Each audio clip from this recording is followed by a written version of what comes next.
Welcome to The Explainer. Today, we're diving into something super exciting. You and the absolutely incredible things you already love doing. I mean, think about it. Have you ever been just so lost in an activity that you completely lost track of time? Maybe you are building this massive, intricate fortress out of blocks, or sketching a new character, or, rescuing your virtual teammates in a video game. Well, those everyday passions, the stuff you do just for fun, they aren't just ways to pass the time. They're actually the very first blueprints for your future career. Today, we're going to explore exactly how to turn those everyday passions into a deeply fulfilling profession. We'll be connecting the dots between your favorite hobbies today and the amazing jobs of tomorrow. Okay, let's dive into this with Section 1, the power of play. See, when you play, you really aren't just messing around. You're actually test-driving different ways of thinking. You're problem-solving, communicating, and literally discovering what makes your brain light up. The things that naturally grab your attention right now. They are massive, glowing clues about the kind of work that'll bring you joy later in life. So I want you to really think about this for a second. Let's look inward. Do you have a hobby you could spend hours and hours on without ever getting bored? I'm talking about the thing you do when nobody is forcing you to do anything. Maybe it's tearing through a massive fantasy novel, taking care of your family dog, or taking household gadgets apart just to see how they tick. I want you to hold that specific hobby in your mind right now. Picture it. Because that exact activity, that awesome feeling of being completely engaged, is exactly what we want to capture and bring into your future career. Moving right along to Section 2, mapping hobbies to careers. So let's expand those interest bubbles a bit and see how they map out in the real world. If you absolutely love building things, whether that's with Legos, scrap wood, or digital blocks, you aren't just playing. You're actually thinking spatially. You could literally be an architect, an engineer designing massive bridges, or even a toy designer creating the next big hit. What if you love telling stories or reading? Well, you're mastering communication.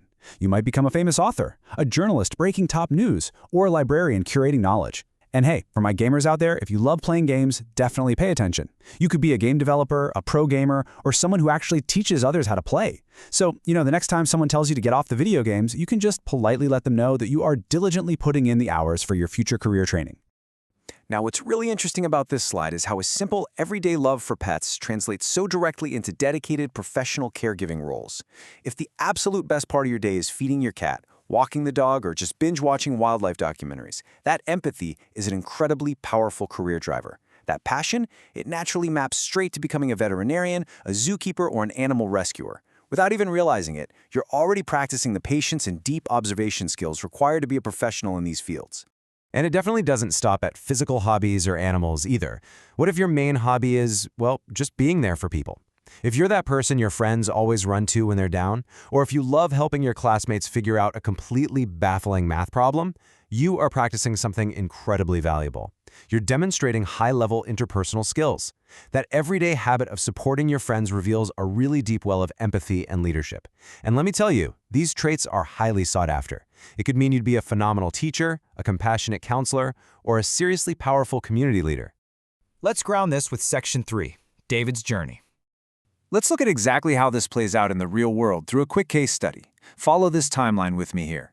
When David was little, he absolutely loved spending time outdoors. He was always exploring forests, digging in the dirt, looking closely at trees. Seems like just a kid playing outside, right? But as he grew up, that playful curiosity didn't just fade away, it sharpened. He passionately started studying plants. He wanted to know their names, exactly how they grew, and why they mattered. And finally, in adulthood, he became a full-fledged botanist. Now his actual real-life paying job is to discover brand new plants and protect our forests. This brilliantly illustrates the direct pipeline from a childhood passion for nature to a vital, world-changing professional role. David basically took his muddy boots and turned them into a lifelong career of discovery and conservation. Which brings us to our final part, Section 4, the freedom to explore. Now, I know that looking at David's clear, straight-line path might actually make you feel a little bit of pressure. You might be sitting there thinking, well, I don't know exactly what my one true passion is yet, or maybe, what if I like 3 entirely different things? Please do not worry. You absolutely do not have to have it all figured out today. In fact, the more you explore, the more you learn about yourself and the wonderful world of work. Changing your mind about what you want to be when you grow up isn't a mistake. Actually, scratch that. It's not just not a mistake. It is a completely natural and wonderful part of the process. It means you're learning. Try the guitar, then maybe try coding, then go try joining a debate club.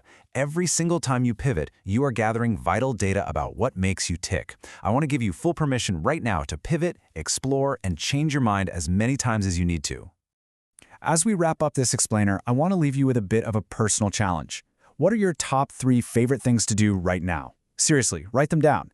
And then, right beside each one, just brainstorm for a minute. How might those specific activities connect to a job?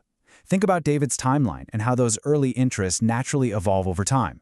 Your passions have real power. They're essentially the map to your future. So the big question is, where will yours take you?